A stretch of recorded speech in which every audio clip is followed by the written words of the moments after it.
subject of the Goldstone report has been a matter of controversy for a considerable period of time, and the many leading voices in the international press, for example, have raised serious doubts about the flaws in the work that was done by the Goldstone mission. The Economist called the report deeply flawed.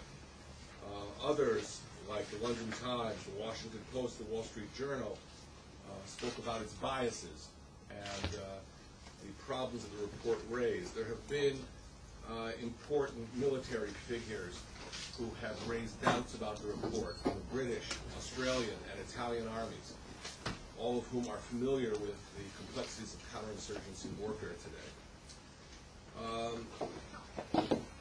Today we're focusing on something else that really hasn't been examined up until now with respect to the report. And that is the level of professionalism of its military analysis. The focus today will be on the fourth member of the Goldstone mission, Colonel Desmond Travers from the Irish Defence Forces, who was the main military figure on the Goldstone mission.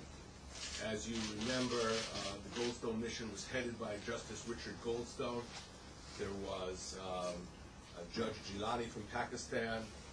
There was Professor Chinkin from the UK. And the fourth member was Desmond Travers. Travers' explanations, as we will see today, are extremely problematic. And we'll speak about four dimensions in which his presentation is extremely flawed, and we question its basic professionalism. First of all, I would like to start with the fact that his work, which we have studied both in the testimonies during the period in which the UN collected testimonies in the Gaza Strip, and in various interviews that he gave, most recently on February 2nd of this year, reveal a fundamental bias against the Israel Defense Forces, against Sahab. I think the best way to see it is to look at the actual collection of testimonies he and the other members of the UN mission obtained in the Gaza Strip during July of 2009. All those testimonies, and there's several hours of them, are on the websites of the United Nations. And therefore we have downloaded one specific clip, which just gives you a taste of Colonel Travers' own prejudices. We have to clip.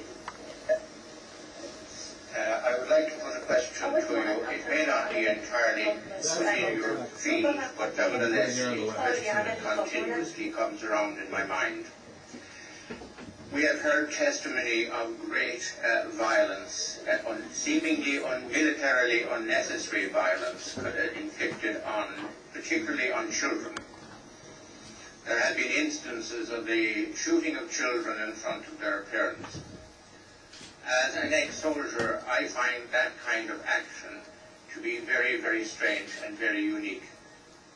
I would like to ask you if you have any professional insights as to what mindset or what conditioning or what training would bring around a state of behavior that will cause a soldier, a fellow human being, to shoot children in front of their parents. Do you have any professional insights into that kind of behavior? Now, Travers is asking this question to two Palestinian psychologists of the Gaza Strip. Many of the other witnesses are just regular Palestinians living in the Gaza Strip who have no particular training in these specialized fields. But it seemed to us extremely odd that he would turn to Palestinian psychologists and ask them for their professional view of the motivation, of the thinking, the training behind Israeli soldiers who shoot Palestinian children in front of their parents. What evidence does he have of this charge? But he just takes this as an accepted wisdom and puts it before the Palestinians, who probably as surprised as I was hearing this. By the way, this is completely consistent with his attitude towards IDF operations in other theaters. Travers was a member of UNIFIL, an officer in UNIFIL, and he charges in an interview he gave with the Middle East Monitor on February 2nd of this year that during that period, the IDF took out Irish soldiers, members of UNIFIL, and deliberately shot them. There is no case of this. This is a complete lie. But it's part of a consistent view that Travers has towards the Israel Defense Forces, which really indicate what his prejudices are. By the way, it comes as no surprise that Travers praises Hamas in that same Middle East Monitor interview. He talks about their cooperation that they provided. He tries to say that the Hamas did not intimidate Palestinian witnesses, when we know from paragraph 440 of the Goldstone report that the report specifically states that Palestinian witnesses would not speak about Palestinian armed groups because of a fear of reprisals by who? By the Hamas government. He obviously rejects the notion in his analysis that the Hamas shielded its military forces with a civilian population. And obviously he does not accept that Israel faced a problem of what we call asymmetric warfare. It's just interesting to look here at the reality of what existed in the Gaza Strip, because you see exactly that the military capabilities of Hamas were placed right in the heart of the civilian population. And that Israel basically had three choices of what it could do. It could simply accept the continued rocket fire which emanated from the Gaza Strip for 8 years and say there's nothing we can do. The rocket fire comes from areas that are heavily populated. It could adopt brutal Russian tactics that might have been used in Chechnya. That was not something Israel would never do, and just attack the civilian population directly. Or it could try and separate the civilian population from the military capabilities of Hamas, which is exactly the strategy that Israel followed. And is exactly the challenge that every country facing this kind of a situation, where military and civilian capabilities and presence are mixed, that's the kind of strategy any country would have to follow. That is called the challenge of asymmetric warfare. But he, in his report, rejects that. He, in fact, rejects the term that's used by Israeli and American military analysts. Let me move on further with Colonel Travers.